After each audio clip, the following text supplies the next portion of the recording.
Sir Baspa बिल्कुल निचले स्तर पर आ चुकी है, क्या वजह मैं रही? किसी पार्टी के बारे में कमेंट नहीं करना चाहूँगा, लेकिन मैं सभी नेताओं से कहता हूँ कि वोटरों का ध्यान रखें, संविधान का ध्यान रखें। बीपी अशोक साहब हैं, किसी परिचय के मोहताज नहीं है, दलित मूवमेंट और हमेशा मुखर होकर के अपनी आवाज़ जो है वो मुखरता के साथ में अपनी बात रखते रहे। आज दिल्ली में आए थे, संविधान को लेकर के प्रोग्राम था, तो हमने सोचा कि उनसे कुछ बातचीत की जाए। बातचीत का विषय है भारत में वर्तमान समय में दलित राजनीति का क्या भविष्य है। सर, सबसे बड़ा सवाल यही है, क्योंकि आप पैनी नज़र में भारत में दलित राजनीति हासिल है।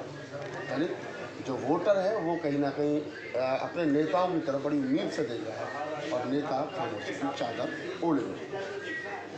देखिए, प्रतिनिधि जो होता है वो उससे लॉयल होना चाहिए अपने वोटर के प्रति, लेकिन अकेले इस बात से बहुत बड़ा फर्क पड़ता है कि वो प्रतिनिधि अपने वोटर के प्रति उसकी लॉयल्टी नहीं रहती, उसकी लॉयल्टी हो जाती है किसी बड़े नेता की तरफ, किसी पार्टी की तरफ, या किसी स्वार्थ की वजह से वो अपने आप को बेच देता है, या उसकी जो भूमिका रहती है पूरे 5 साल टिकट खरीदने को लेकर की रहती है और वोट खरीदने को लेकर रहती है। अगर ईमानदारी से वोट दिया जाए, ईमानदारी से टिकट दिया जाए, निश्चित रूप से राजनीति जो बहुजन राजनीति है, SC/ST की राजनीति है, OBC की है, बहुत आगे जा सकती है। इतनी ज़्यादा संख्या है जो राजनीतिक आरक्षण है उसके कारण, कि उस अगर संख्या के अनुसार उनमें चेतना आ जाए, जो चेतना होनी चाहिए सामाजिक न्याय के प्रति, आर्थिक न्याय के प्रति। इतने सारे अपराध आज भी SC/ST के साथ होते हैं। आज तक किसी भी प्रतिनिधि ने संसद में या किसी भी विधानसभा में ये मांग नहीं की कि एनाइलेशन ऑफ कास्ट एक्ट, इस पर बाबा साहब ने किताब लिखी है, एनाइलेशन ऑफ कास्ट किताब लिखी है। इस देश के अंदर एनाइलेशन ऑफ कास्ट एक्ट क्यों नहीं बनता? नोटबंदी हो गई, जातिबंदी क्यों नहीं होती? जातिबंदी भी 24 घंटे के अंदर हो सकती है। नाम के आगे, गाड़ियों के अंदर और यात्रा के दौरान हवाई जहाज में यहाँ के सकीडाला से एयरपोर्ट पर मैं रुका, तो वहाँ भी मुझसे एक इंडियन जो था वो जाति पूछ रहा था, किस जाति के हैं। तो ये तो जहाँ जातिवादी लोग जाते हैं तो वहाँ जातिवाद को अपने साथ ले जाते हैं। कैलिफोर्निया जाएँ, अमेरिका जाएँ, रूस जाएँ, कहीं छोड़ते नहीं हैं। उसका तरीका यही है कि आप सशक्त हों। जब आप सशक्त होंगे, डॉक्टर, मास्टर, वकील, पुलिस, IAS, IPS अच्छे लोग अच्छे होंगे, लेकिन लॉयल होंगे, पे बैक टू सोसाइटी करने वाले, तो निश्चित रूप से आपकी राजनीति भी काम करेगी और आपका प्रतिनिधि भी आपके हिसाब से काम करेगा। वोटर को इतना ताकतवर होना चाहिए पड़ेगा कि ताकत वोटर के हाथ में रहे। हम नहीं चाहते कि ताकत जो है वो नेता के हाथ में रहे। वोटर के हाथ में तभी रहेगी जब उसको ये पहचान हो जाए कि हमको सबसे अच्छा भले ही प्रतिनिधि ना मिले, लेकिन सबसे कम खराब मिले, पर वो लॉयल हो हमारा, जो हमारे कानून को बचाए, जो हमारे आरक्षण को बचाए, जो हमारी सुविधाओं को बचाए, जो हमारे संविधान को बचाए। निश्चित रूप से जिस भी वर्ग की राजनीति है, जिस भी कम्युनिटी की राजनीति है, वो अच्छी होगी। आपको लगता है कि बहुजन जो नेता हैं वो कहीं ना कहीं बेलगाम हो गए? मैं ऐसा नहीं कह सकता, लेकिन निश्चित रूप से उनको पहुंच के भीतर होना चाहिए, जनता की बात सुननी चाहिए, संविधान को बचाने के लिए काम करना चाहिए और कानूनों पर अपना विचार रखना चाहिए। और बाबा साहब डॉक्टर अम्बेडकर को पढ़ के देखें कि उन्होंने अकेले इतनी सारी चीज़ें की। और अगर आप काबिल हैं, अगर आपके अंदर लॉयल्टी है, पे बैक टू सोसाइटी का आपके अंदर जज्बा है, तो निश्चित रूप से आप कोई ऐसा कानून पास नहीं होने देंगे जिस कानून से आम आदमी को दिक्कत हो, माइनॉरिटी को दिक्कत हो, SC/ST OBC को दिक्कत हो। उनके अधिकार लगातार बढ़ने चाहिए। आपकी मौजूदगी अगर संसद के अंदर है तो वो अर्थपूर्ण हो। मौजूदगी तो है, 130 सांसद है, मीनिंगफुल होनी चाहिए। मौजूदगी का मतलब ये नहीं है सिर्फ आपका शरीर खड़ा हुआ है, आपकी विचारधारा, आप अम्बेडकरवाद के वहाँ पर प्रतीक हों, आप प्रतीक हों ताकत के, कि जहाँ से आप चुन करके आए हैं उन्होंने आप पर आंखें लगा रखी हैं, और जब लगेगा उनको कि हमारा प्रतिनिधि संसद के अंदर दहाड़ करके हमारे अधिकारों के बारे में बोल रहा है, हमारे अत्याचारों को ख़त्म करने के लिए बोल रहा है, संविधानों को बचाने के लिए बोल रहा है, हमारे भविष्य के बारे में सोच रहा है, तो उनको आप पर नाज होगा, गर्व होगा और आपको लाभ मिलेगा। अभी दिक्कत यह है कि लोगों में ये एक मिथ फैला हुआ है कि हम जब चाहे टिकट खरीद लेंगे और जब चाहे वोट खरीद लेंगे और हम राजनीति कर लेंगे। एक समय था ना पैसा था, ना लोगों में चेतना थी राजनीति को लेकर के। कांशी राम जैसे लोग आए, उनसे पहले BP मौर्य, संतजी गौतम, तमाम वो लोग बाबा साहब डॉक्टर अम्बेडकर के जाने के बाद में जिन्होंने लोगों के अंदर राजनीतिक चेतना पैदा की। पैसा भी आया, गाड़ी घोड़ा भी आई। जब समय कुछ नहीं था, समय इतना बड़ा काम हो गया, सब कुछ है, समाज में पैसा भी है, सब कुछ है, गाड़ी है, पावर, ताकत भी है, जनसंख्या बन गई 90% है, फिर भी कहीं दिखाई नहीं। देखिए, जो भी दिक्कतें आई हैं, जो विचलन आया राजनीति के अंदर, वो निश्चित रूप से स्वार्थी लोगों के आगे बढ़ने से आया है। हमारे वोटर जो है उसके अंदर राजनीतिक साक्षरता नहीं है। माइनॉरिटी के अंदर तो कुछ हद तक है, लेकिन जो SC ST OBC हैं उनके अंदर राजनीतिक साक्षरता नहीं है। जो लोग इस बात में रुचि रखते हैं कि उनके अंदर राजनीतिक साक्षरता पैदा की जाए, उनको कैडर कैंप लगाने होंगे और ये उनकी बुद्धि की कसौटी में भरना होगा कि कौन आपका समर्थक है और कौन आपका विरोधी है।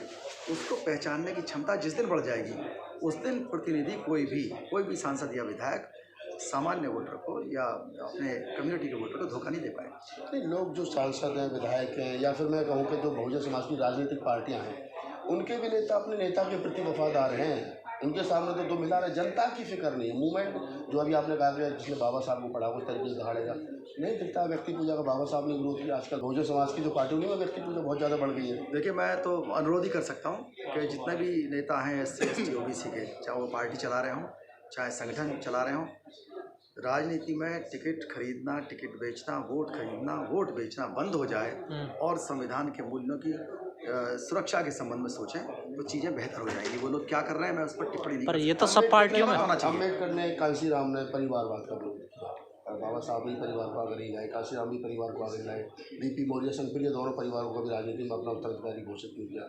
ये उत्तराधिकार की जो राजनीति चली है, परिवार की जो राजनीति चली, कैसे देखते हैं? देखिए, पूरी दुनिया के अंदर राजतंत्र खत्म हो गया। राजतंत्र का जो हैंगओवर है वो डेमोक्रेसी के अंदर आ गया है।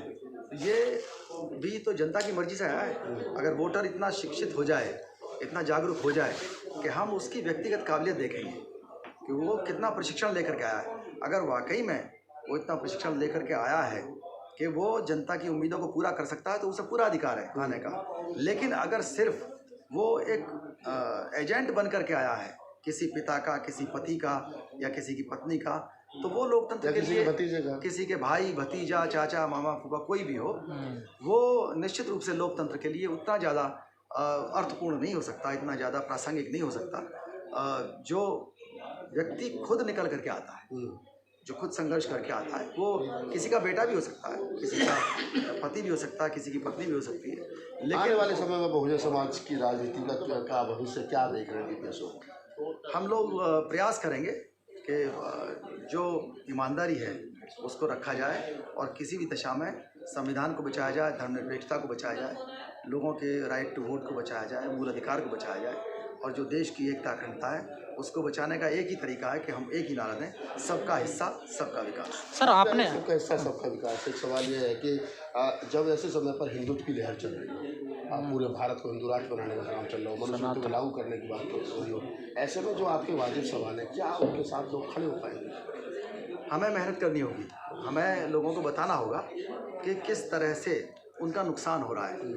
जो वोटर है वो ऐसा नहीं है कि वो कोई मूर्ख है, वो जागरूक कम है, तो हमको उसकी जागरूकता बढ़ानी होगी। जब जागरूकता बढ़ जाएगी तो निश्चित रूप से कोई धार्मिक राष्ट्र की बात नहीं हो पाएगी। हम जब बता देंगे कि अंधविश्वासों से आपको लाभ नहीं हुआ कभी भी, अंधविश्वासों पर तो आप सैकड़ों हजारों साल से चलते रहे हैं, आपको लाभ विज्ञान से हुआ है, आपको लाभ संविधान से हुआ है, आपको लाभ कानून से हुआ है, आपको लाभ किताब से हुआ है।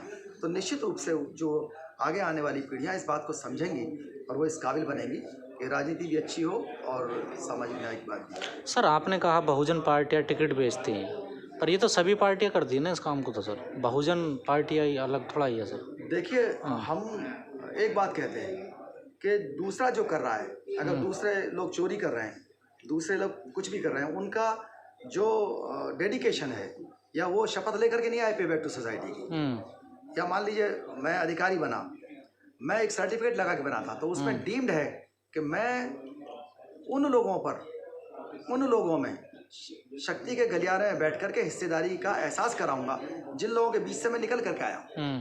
तो मैं किसी भी पार्टी का नाम नहीं ले रहा, जो भी लोग बहुजनों के बारे में सोचते हैं उन लोगों को ये सोचना चाहिए कि वो उन गरीबों, उन अधिकार विहीन लोगों की बात करने के लिए आए हैं और उसको करना भी चाहिए जिनके पास कुछ नहीं है। तो निश्चित रूप से आप अगर उनसे पैसा कमाएंगे या किसी से भी पैसा कमा करके अपने सिद्धांतों को बेचेंगे तो बहुत बड़ा नुकसान और बहुत बड़ी बेवफाई होगी। तो फिर फंड कहाँ से आएगा सर? फंड ऐसा नहीं है, फंड तो बहुत पहले नेता थे, बाबा साहब के पास भी फंड था, ऐसा नहीं है। और काशीराम जी को भी नेता बनाया, पहले भी पार्टियां चली हैं, फंड कहीं ना कहीं से आते हैं। लोगों ने भूखे रह के भी काम किया है और लोगों ने साइकिल पे चल के भी काम किया, पैदल चल के भी काम किया। भारत बहुत बड़ा देश है, कोई ऐसा नहीं है इतना आवश्यक हो कि साहब आप सारी सुविधाओं में चलें। सर बसपा बिल्कुल निचले स्तर पर आ चुकी है, क्या वजह मैं रही? किसी पार्टी के बारे में कमेंट नहीं करना चाहूँगा, लेकिन मैं सभी नेताओं से कहता हूँ कि वोटरों का ध्यान रखें, संविधान का ध्यान रखें।